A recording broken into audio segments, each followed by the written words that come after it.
사랑하는 이문동교회 성도 여러분, 안녕하십니까? 네, 또 영상으로 함께 예배드리시는 우리 성도 여러분, 안녕하십니까?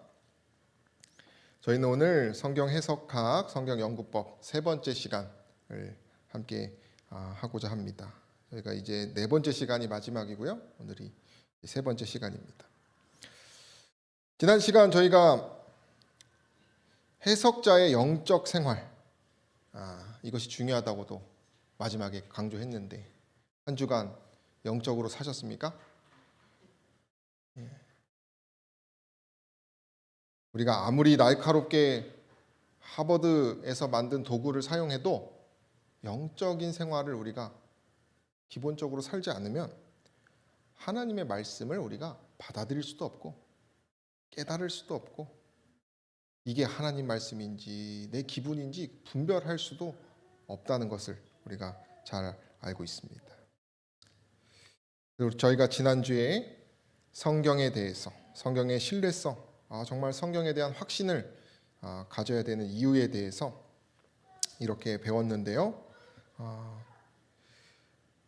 오늘은 이제 좀 더 오늘 이제 저희가 이 시간을 갖고 난 다음에는 정말 한 절 한 절을 예사롭지 않게 보셨으면 좋겠습니다.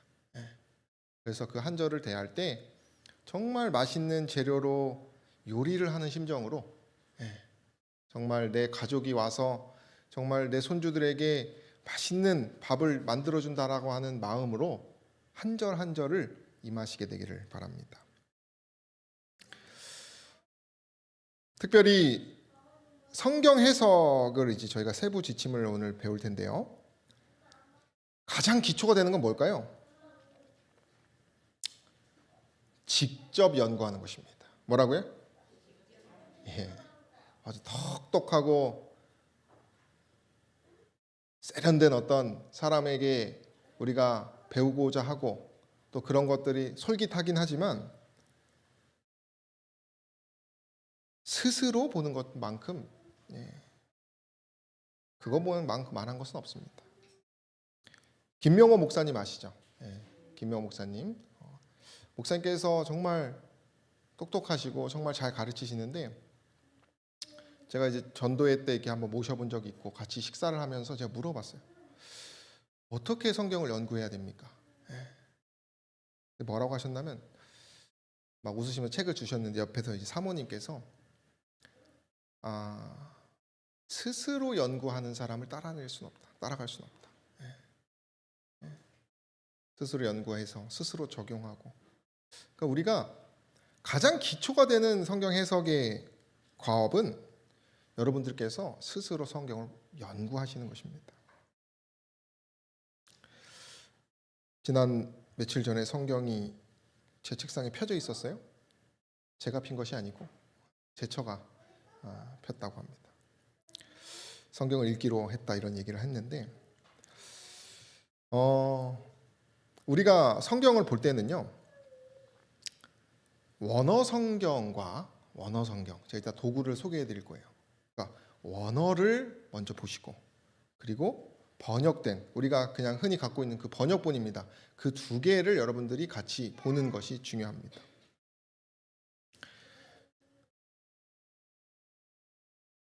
본문을 이제 우리가 볼 때 특별히 성경에서는 너희가 내가 명령하는 말을 가감하지 말라 그랬어요. 더하거나 빼면 안 됩니다. 그렇기 때문에 번역본과 원문을 여러분들께서 요즘은 번역이 잘 돼서 도구들이 잘 나옵니다.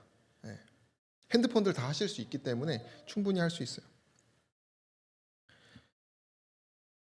오늘날은 사실은 원문이 이제 역사적으로 남아있지 않았습니다. 여기 제가 이제 뭘 하나 가져왔는데요. 여기 뭔지 아십니까?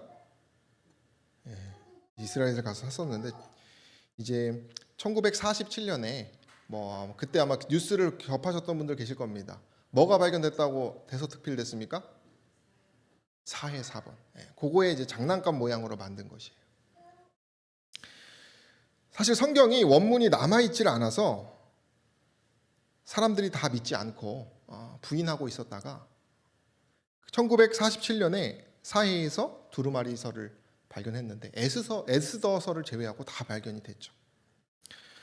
1000년 넘게 그 고스란히 똑같이 기록된 그 고고학적 발견물로 인해서 이 원문에 대한 신뢰성이 확 살아났습니다. 수많은 이렇게 이제 발견이 되었죠. 사실 성경은요, 수많은 필사본이 그동안 있었습니다. 뭐 보니까 사본이 3000개가 있고요, 2000개의 고대 성구집, 8000개의 라틴어 필사본, 2000개의 시리아어, 뭐 콥티거, 뭐 수천 개의 필사본들이 많았는데 그것에 대해서 다 신뢰성을 떨어뜨렸다가 이 사해 사본이 발견되면서, 가장 오래된 사본이 발견되면서 거의 차이가 없었다는 걸 알게 됩니다. 우리가 해석학적 활동, 우리가 지금 성경을 연구하는 법을 배워서 왜 이 얘기를 하냐면, 기록된 말씀에 정확하게 우리가 접근하는 것이 중요하기 때문에 그렇습니다. 그래서 이렇게 원문이 잘 보존되었고 거의 틀리지 않기 때문에 우리가 원문을 잘 해석하는 것이 중요하다는 것이에요. 가능한 한 여러분들께서 내가 어떤 한 부분을 공부했을 때 원문에서는 뭐라고 하는지를 살펴보는 것이 중요하다는 것이죠. 두 번째는, 성경에 보면 성경도 번역해서 말하는 설명들이 있어요. 혹시 그런 구절 들어보셨습니까? 성경 스스로가 번역하면 이것이다, 이런 표현이 많아요. 예를 들어보면, 자, 임마누엘이란 뜻을 성경 스스로가 번역을 한다고 말합니다. 그죠? 임마누엘이란 뜻을 번역하니까 무슨 뜻이 됩니까? 하나님이 우리와 함께 계신다. 그래서 성경은요, 성실하게 이 번역의 중요성을 알려주는 것입니다. 번역을 해서 하나님의 뜻이 분명하게 뭔지. 그러나 이 번역을 하려고 하다 보면 어려움들이 많아요. 어떤 것들이 있을까요? 당시의 사회, 문화, 지리, 변화된 사회적, 경제적, 사회적, 정치적, 또 당시의 사고 패턴들이 다 다르니까 어떨까요? 이 번역이 다 다를 수가 있다는 것입니다. 이 현대어로, 특히 오늘날 이게 지금 뭐 성경 원어를 읽는다고 해서 그 원어가 내 마음에 확 사무쳐가지고 우리가 변화되는 것이 아니라, 내가 이해를 하려면 뭐 해야 돼요? 현대에 맞게, 나의 지금 처지에 맞게 적용돼야지 이게, 그죠? 내 얘기여야. 설교도 뭐라고 합니까? 나하고 적용이 돼야지 설교를 듣고 싶은 것이지. 나하고 동떨어진 얘기하면은, 제가 여기서 막 패스파인더 얘기하면은 잘 들으시겠어요? 패스파인더 누가 하는 겁니까? 나하고 상관없는 아이들이 하는 거잖아요.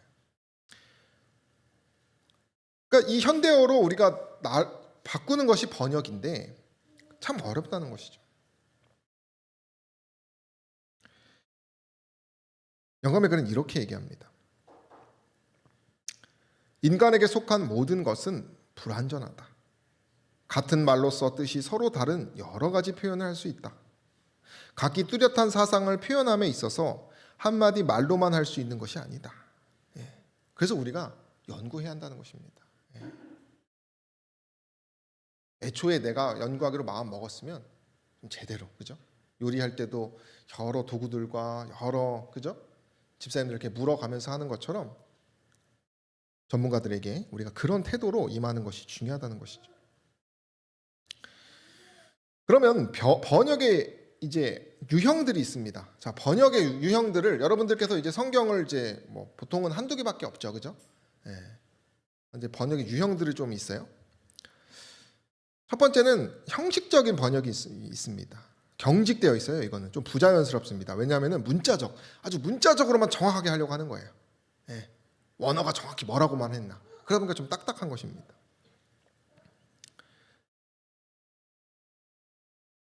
또한 역동적인 것은 동시대의 언어를 사용해서 읽기는 편해요. 그러나 해석에 오류가 많습니다. 예를 들면 우리가 현대어 성경 아시죠, 그죠? 또 쉬운 성경, 이런 것들이 이제 그런 것이 되겠습니다. 그러나 이런 것들은 왜곡할 위험이 있어요. 그러니까 그것이 다 전부다라고 생각하기보다는 우리가 주의해서 볼 필요가 있고요. 의역은 뭘까요? 이거는 역동적인 번역보다 더 자유롭습니다. 거의 해석이에요. 영해 수준입니다. 여러분들이 이런 번역을 고를 때에는 어떤 단일 번역자의 책을 보기보다는 어떤 또 단일 교단에서만 만든 걸 보기보다는 아주 객관적이고 수많은 사람들이 그것을 이제 풍성하게 다루고 있는 번역서들을 봐야 합니다. 그리고 원어 중심의 또 번역을 여러분들이 보셔야 한다는 것이죠. 근데 우리가 이렇게 여러 실수들, 여러 어려운 번역본이 있어가지고 시험을 당할 수도 있어요. 근데 영감의 글에서는 이렇게 얘기를 합니다. 신중한 표정으로 우리를 바라보면서 성경을 베끼는 자나 번역한 사람들이 어떤 실수를 저지를 가능성이 있지 않았을까요? 라고 말하는 사람들이 있다. 그죠? 그래서 성경에 뭐 실수해가지고 이거 믿을 수가 없다 이럴 수 있게 말할 수가 있다는 것이죠. 물론 이러한 일이 있음직하고 편협한 정신을 가진 사람은 이러한 가능성이나 우연의 일치에 대하여 주저하게 되고 걸려 넘어지게 되는데 이런 자들은 저들의 미약한 정신력으로 하나님의 목적을 통찰할 수 없으므로 영감으로 기록된 말씀의 신비들을 쉽사리 곡해하게 된다. 그러니까 우리가 아무리 이 번역이 좀 틀리다고 해도 그래서 성경을 안 보겠다 이런 태도는 좋지 않은 것입니다. 사실상 저들은 단순한 정신의 소유자이면 신성에 속한 것을 받아들이고 식별할 수 있는 것을 가지고 단순한 사실들에 대하여 너무나 쉽사리 곡해한다. 따라서 저들은 단순하고 아름다우며 자양분과 기름기로 가득 찬 하나님의 말씀을 그대로 받아들이지 않는다. 성경을 베끼거나 번역하는 일에 실수가 있었다 하더라도 그죠? 그것이 조금 틀렸다 할지라도 이런 모든 실수들이 영혼을 위태롭게 하거나 어떤 자의 발에 걸려 넘어지게 하지 않는다라고 말합니다.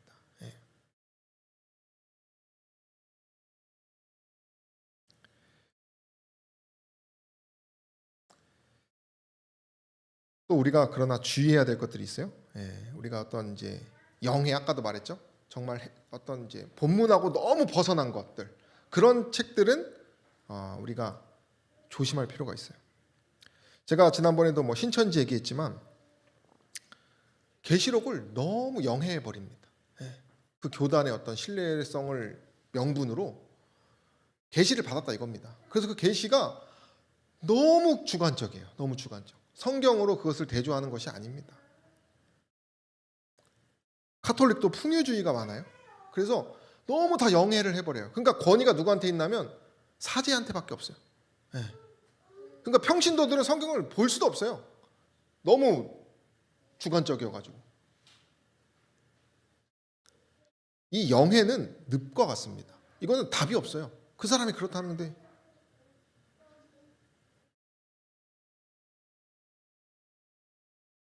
영감의 글에는 지나치게 영해한 것을 여러분들이 조심하고 성경 말씀을 우리가 잘 살펴야 된다고 말합니다.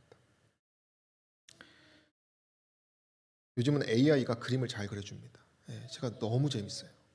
요즘 AI로 제가 뭐라고 해서 어떤 감정을 이게 하와가 아주 지금 표정 보면 어떻습니까? 선악과를 탁 들고 스스로 영해를 해버린 것입니다. 하나님은 날 이걸 먹어도 날 용서해 주실 거야.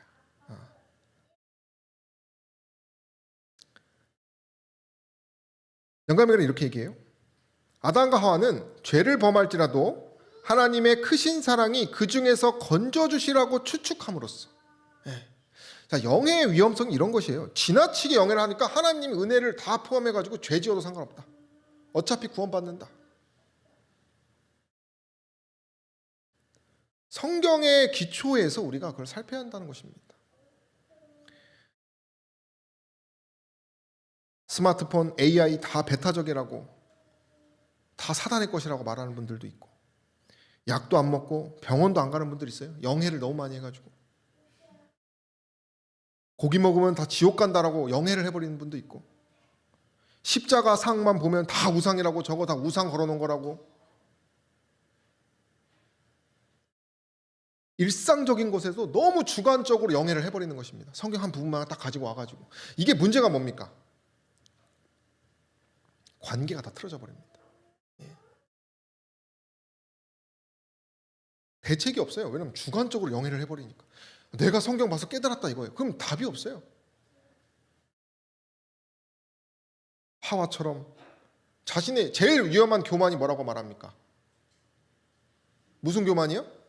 영적인 교만이에요. 그거는 헤어나올 수가 없습니다. 제가 신천지에 빠져가지고 팔짱 끼고 웃으면서 했던 학생 얘기했죠. 지난주에.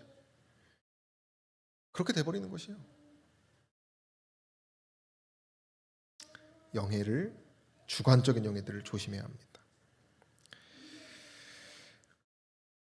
또한 역사적 맥락으로 우리가 성경을 이해할 때는요, 성경의 모든 내용이 역사적으로 신뢰할 만한 기록이라는 것을 인정하고 봐야 한다는 것이에요. 그래서 역사를 연구해야 됩니다. 그 당시의 역사적 배경, 누가 무엇을 누구에게 어떻게, 그 상황을, 선제 환경을 우리가 잘 살펴보는 것이 중요해요. 어떻게 여러분들이 하셔야 되냐면, 성경, 이제 인터넷에 조금만 치면은 그 역사적 배경들이 쭉 나와요. 예, 성경을 읽으실 때. 좀 그런 걸로 좀 더 보시라는 것이죠. 영감의 글에는 확실한 역사라고 말합니다. 실제로 일어났던 명백하고 꾸미 없는 사실에 대해서 서술하고 실제 인물의 진실된 경험들만을 말하고 있다고 말합니다. 성경을 믿지 않는 사람들은 초자연적인 홍수, 그죠? 기적적인 역사들 막 써 있잖아요. 무리를 걷고, 그죠? 그런 거 보고 믿질 않아 버려요. 그러나 우리는 성경을 대하는 믿음은 이런 것들, 성경이 말한 들 24시간 1일이고 창조된 이야기, 출애굽, 가나안 정보, 초자연적이고 기적적인 역사들에 대한 신뢰를 가지고 있어야 돼요. 구약에 나타난 이런 초자연적인 기사에 대해서 신약의 기자들은 신뢰를 확실하게 했습니다. 여러 기자들의 기록들을 보면 조상들의 그 과거의 사건, 그런 기적적인 사건들에 대해서 말하면서 믿음을 강조합니다. 우리도 역시 그들의 마음처럼 성경에 여러 우리가 지금 과학적으로는 증명되지 않은 것처럼 보이는 것들을 우리가 역사라고 믿고 대하는 것이 필요하다는 것이죠.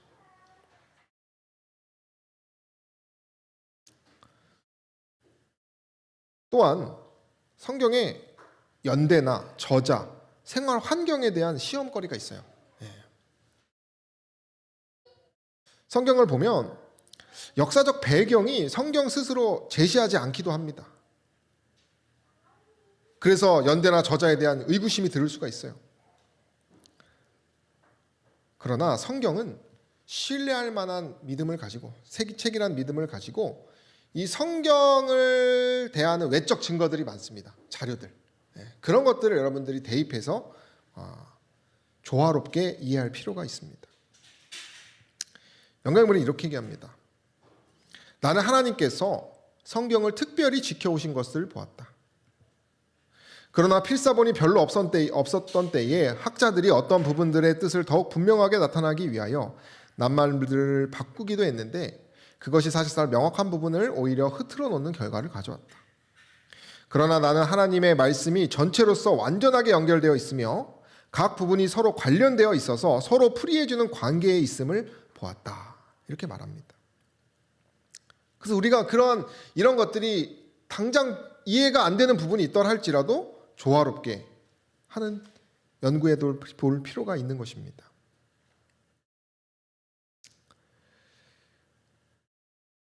그럼 어떻게 해야 되냐면 성경의 정보로서 우리가 파악해 보는 것입니다. 자, 구약에 모세가 노뱀을 들었습니다. 그죠?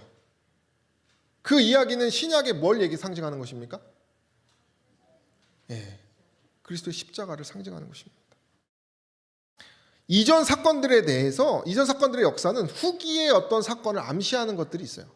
그러니까 우리가 그런 역사적 맥락을 파악해야 한다는 것입니다. 우리가 바벨론, 바벨탑 이런 것들이 구약시대에서만 끝납니까? 아니죠. 어디에서도 얘기하죠? 신약에서도, 계시에서도 심지어 미래에 대한 사건까지도 그 교훈들이 나타나고 있단 말이죠. 그래서 성경의 정보로 여러분들이 역사를 파악하는 것이 필요합니다. 이거 오늘 배우는 거 너무 전문적인 거 아니냐라고 생각하시겠지만 충분히 할 수 있어요. 요한 여사는 이런 것들을 세세하게 적어놨어요. 우리가 이렇게 정말 보석을 찾는 심정으로 성경을 연구하시지 않으면 성경 그냥 읽고 말아버리는 것입니다. 그럼 성경에서의 정보를 꺼냈다면 이번에는 성경 외의 정보들이 있어요. 뭐가 있을까요? 제가 뭐 이런 거 지금 가져왔잖아요. 저도 이제 이런 거 좀 모으는 게 조금 취미인데 이런 거 몇 개 있으면 더 재밌어요. 재미있고 어떤 내가 정말 신뢰할 만한 그런 역사적 자료들을 보면은 더 성경에 대한 신뢰심이 쌓입니다. 문학 작품들이 있죠. 외경, 위경, 뭐 수많은 것들이 있어요. 랍비 자료들. 요세푸스라는 얘기 들어보셨죠? 어떤 그 역사가들, 로마에 대한 역사들, 황제 연구 자료들, 수많은 것들이 있습니다. 연대기 지리, 무게 측정 단위, 화폐 체계 이런 것도 보시면 귀해요. 이런 연구 자료들이 인터넷에 찾아보시고 또 공부해 보시고 책들을 사보시는 것입니다. 절기들의 순환, 동식물에 대해서 도시와 군대 전술, 기후와 농업, 유대교, 로마 역사 연구 자료들 수많은 것들이 문학 작품과 성경 외의 정보들이 많기 때문에 우리가 조금만 관심을 두고 이것을 연구하면 좋다는 것이죠. 영감의 글은 이렇게 얘기합니다. 부모와 교사와 학생에게 보내는 권면에 이렇게 써 있어요. 우리들에게 보내는 권면입니다. 어떤 특정 대상이 아니라 성경 시대에 산 사람들의 풍속, 위치, 사건이 일어난 시기 등에 대한 밝은 이해력은 그죠? 성경의 내용을 밝히 깨닫도록 하며 그리스도의 교훈에서 힘을 얻게 하는 실제적인 지식이 된다. 아마 여기서 또 교과 가르치시는 분들도 계실 거예요. 이런 도구들을 우리가 예를 들면 제가 대학에 있을 때 마카베오서라고 이제 성경 외의 자료 이게 위경인지 외경인지 모르겠는데 여기 그림 뒤처럼 아주 신화적이고 영화에서 나올 법한 이야기를 다룹니다. 근데 여기서도 재미있는 어떤 교훈들을 발견할 수도 있었어요.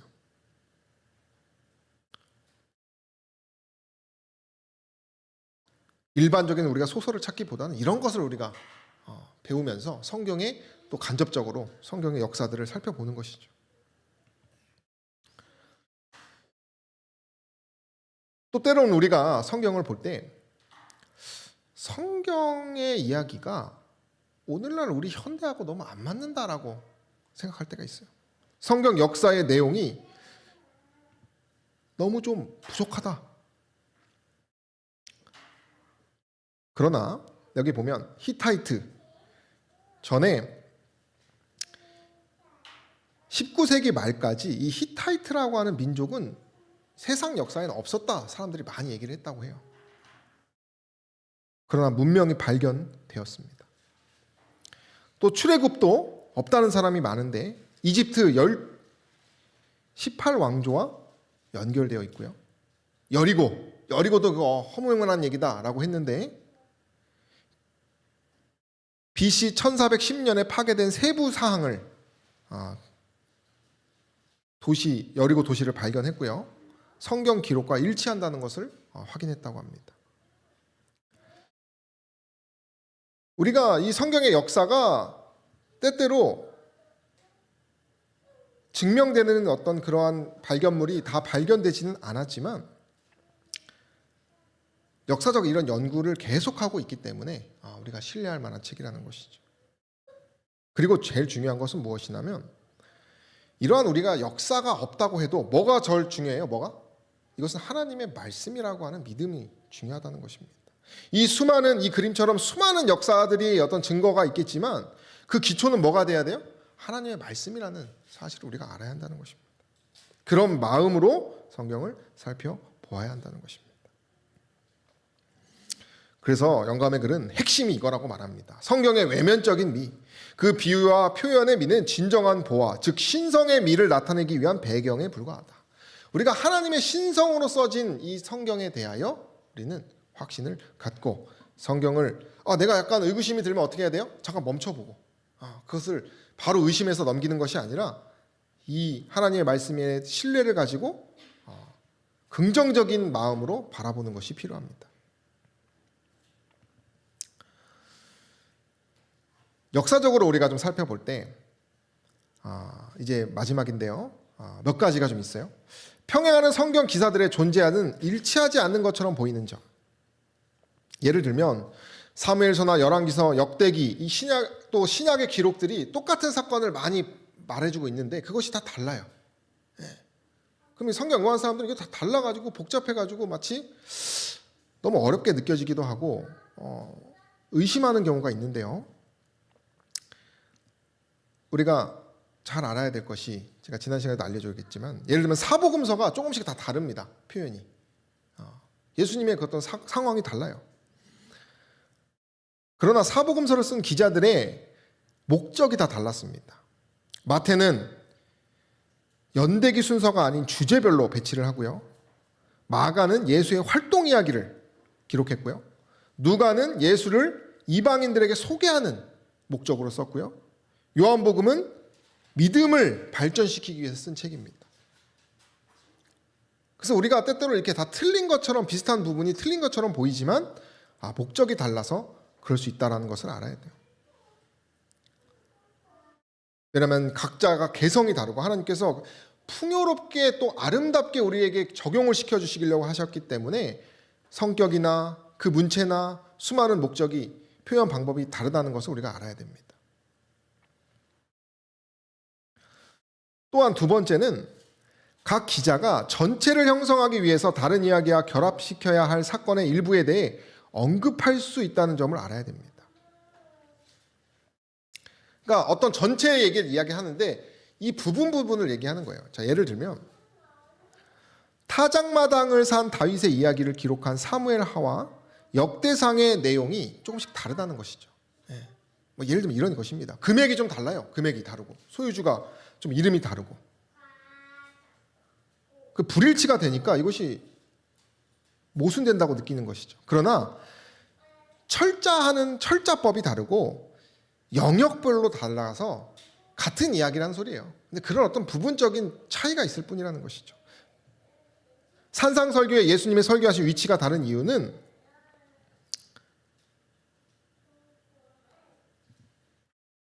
마태와 누가가 다릅니다. 마태복음과 누가복음에 써있는 기록이 산에 올라가셨다가 마태복음이고 산에 내려오셔서 평지에 서셨다가 누가인데 이것을 화인여사가 마가서를 보니까 예수님께서 산에 있었다라는 기록이 있었어요.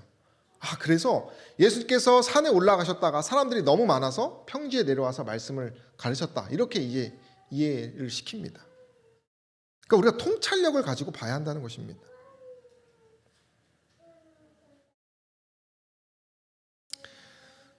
세 번째는 역사적 사실성은 다른 보고들이 동일해야 할 것을 요구하지 않는다는 것을 우리가 알아야 합니다. 그러니까 독립적이고 순수하게 사람들이 다르다는 것입니다. 그래서 다 똑같이 기계처럼 쓰지 않았다는 것이죠.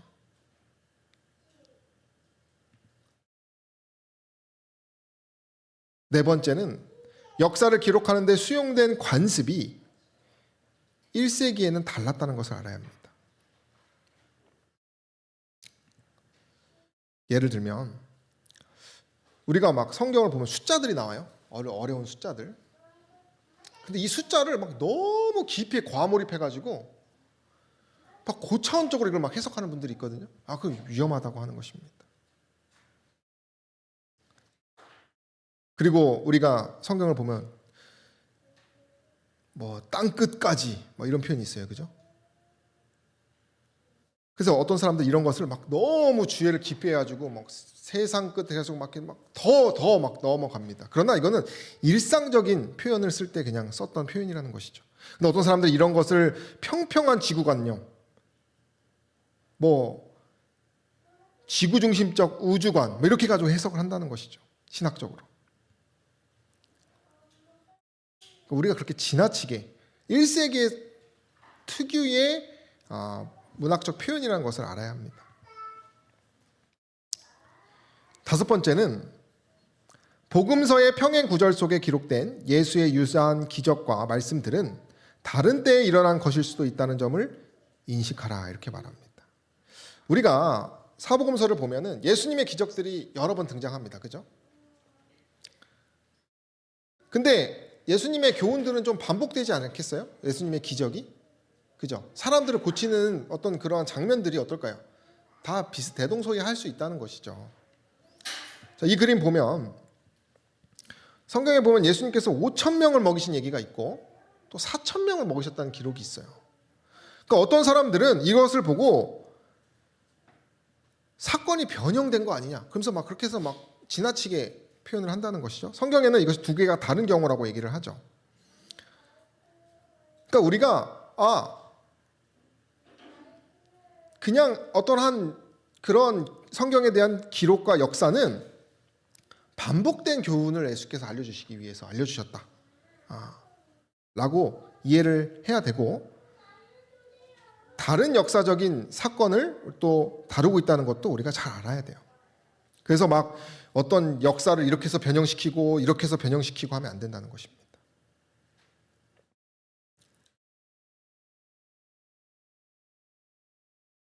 일곱 번째로, 성경에는 필사상에 사소한 실수가 있다는 점을 우리가 알아야 합니다.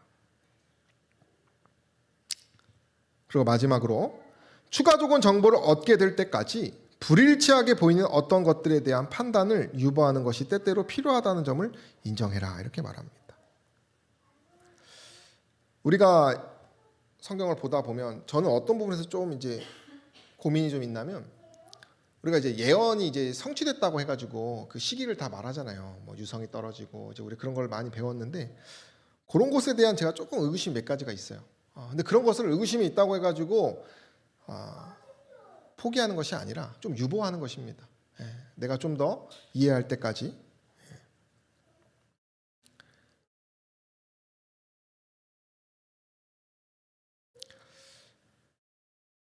저희가 이제 오늘 이 성경을 연구하는 법들을 조금 빠르게 제가 설명을 드렸는데, 화인 여사가 이렇게 얘기했습니다. 매일의 연구에 있어서 성경을 절절히 배워가는 방법은 매우 유익하다. 네. 이 절절히 배워간다는 것이 오늘 제가 방금 말해드렸던 그런 세세하게 하나씩 살펴보는 것이에요. 성경을 연구하는 자는 성경의 한 절을 가지고 하나님께서 그를 위해 그 속에 어떤 사상을 두셨는지 확실히 알기 위하여 모든 생각을 계속 집중하여 그 사상이 자기의 것이 되도록 해야 한다. 이런 방법으로 그 의미가 분명해질 때까지 한 절씩 연구해 가는 것은 일정한 목적도 없이 적극적으로 어떤 교훈을 얻으려는 생각도 없이 다만 여러 장의 성경을 통독하는 것보다 더 가치가 있다 이렇게 얘기를 했어요. 오늘 배운 것을 그럼 우리가 어떻게 좀 쉽게 할 수 있을까? 뭐 유튜브를 통해서 이제 올라가기 때문에 여러분들께서 성경 읽기 전에 뭐 이것을 읽으셔도 되고요. 책을 하나 소개하면 우리 교회 성경 주석이 있습니다. 집에 아마 갖고 계신 분들 있으실 거예요. 좀 꺼내 보십니까? 장식용도 있으시죠? 어떤 한 장로님은 내가 올해 이 주석을 연구하리라 이렇게 결심을 하고 주석을 좀 비교하면서 성경 읽으신 분들 있어요? 우리 교회에서 만든 주석은 저자, 연대 뭐 보시면 예레미야를 예를 들면 제가 이제 살펴보면 표제, 저자, 역사적 배경, 예언들의 잠정적인 연대표, 주제, 개요, 각 장면의 원문 중심의 해석들을 다 하고 있습니다. 그래서 우리가 성도님들께서 좀 살펴보기에 참 용이해요. 좋은 소식은 지금 이 주석이 새롭게 쓰여지고 있습니다. 제가 알기로는 이제 조만간 또 새롭게 나온다고 들었어요. 우리가 그런 것들 좀 다 구입하셔가지고 성경을 또 재밌게 연구하셨으면 좋겠고, 이 주석이 사실은 오늘날은 이제 종이로 되기보다는 베들레헴이라는 어플에 있습니다. 그래서 이것을 다운받으시면 돼요. 저도 최근에 이제 핸드폰을 바꾸면서 다운 받았는데 한 10,000원 정도 하더라고요. 예. 여기 보시면 한 신학 교수님은 이 앱을 난 이 앱이 너무 좋아하면서 우리 한 목사님이 만드셨거든요. 일반 개신교회들도 많이 보는데 여기 보시면 이 앱이 이렇게 생겼는데 재림교 주석 이렇게 돼 있고 또 원문도 이렇게 잘 상세하게 말하고 있습니다. 찬미가도 있어요. 그래서 나는 핸드폰 잘 안 보여. 뭐 물론 이것이 접근이 어려우신 분들은 책을 보셔도 되지만 핸드폰으로 보면 되니까요. 내가 어떤 한 부분을 있었으면 그걸 찾아보면은 유익하시리라고 생각합니다. 끝으로 화인 여사는 이렇게 얘기했어요. 성경은 어떤 장엄한 초인간적인 언어로 꾸며서 우리들에게 주신 것이 아니다. 성경은 민중을 위해서 쓰여졌다 그랬어요. 우리가 그걸 믿어야 됩니다. 어떤 목사님이 그러셨어요. 조림교인으로 남아 있으려면 책을 읽는 사람이어야 된다 이런 말을 하셨어요. 우리가 어떤 소그룹 어떤 그 부흥하는 책 보니까 5%만 성경을 본대요. 소그룹에서 5%만. 안타깝죠, 그죠? 말세가 갈수록 그렇게 될 것입니다. 예수님께서는 인간이 처하여 있는 그 위치에 이르시기 위하여 인성을 쓰셨다. 성경은 인간의 언어로 기록되어야만 하였다. 성경은 실제적인 목적을 위해서 주신 것이다. 성경이 여러분들의 실제의 삶과 연결되게 되시기를 바랍니다. 정말 우리가 그래야 성경을 보는 것이에요. 우리가 돈은 무조건 들고 다닙니다. 그죠? 왜 그래요? 돈이 없으면 살 수가 없어요. 말씀도 마찬가지여야 된다는 것이죠. 내가 말씀을 연구하지 않고서는 살 수가 없어야 한다는 것입니다. 말씀을 내가 한 절을 정말 연구해서 어떤 교훈을 받기 전까지는 내가 일어나지 않겠다라는 어떤 심정으로 우리가 정말 그런 마음가짐이 오늘날 필요하다는 것이에요. 끝으로 오늘 우리가 이것을 읽고 마치겠습니다. 성경을 연구하는 학생은 함께 읽겠습니다. 시작. 성경을 연구하는 학생은 모든 편견을 버리고 자기 자신을 비워야 하며 연구실의 문턱에 자기 개인의 생각을 놓아두고 겸손하고 굴복하는 마음으로 자기 자신을 그리스도 안에 숨길 것이며 열렬한 기도로서 하나님의 지혜를 간구해야 할 것이다. 저와 여러분들이 이러한 마음가짐으로 날마다 말씀을 연구하시는, 그것을 사모하게 해달라고 기도하시는 저와 여러분 되길 바라며 말씀을 마치겠습니다. 기도하는 시간을 갖겠습니다. 우리가 특별히 우리 김혜경 집사님 오늘 보니까 이제 가장 주요 부분을 검사하러 이제 아산병원을 이제 가시려고 준비하시나 봐요. 그 과정 속에서 시험당치 않을 수 있도록 기도해 주시고요. 우리 강재신 집사님 또 우리 권 집사님을 위해서 함께 기도해 주시고요. 그리고 이제 이번 주 목요일에 수능 시험이 있습니다. 네, 우리 6명의 정말 귀한 우리 학생들이죠. 또 우리 성도님들의 가족이기도 하고 또 성도님들이 그 가족이 두 손 모아 기도하고 있기 때문에 우리가 정말 정성을 다해서 오늘 이 시간 기도하는 시간을 갖겠습니다. 기도하겠습니다.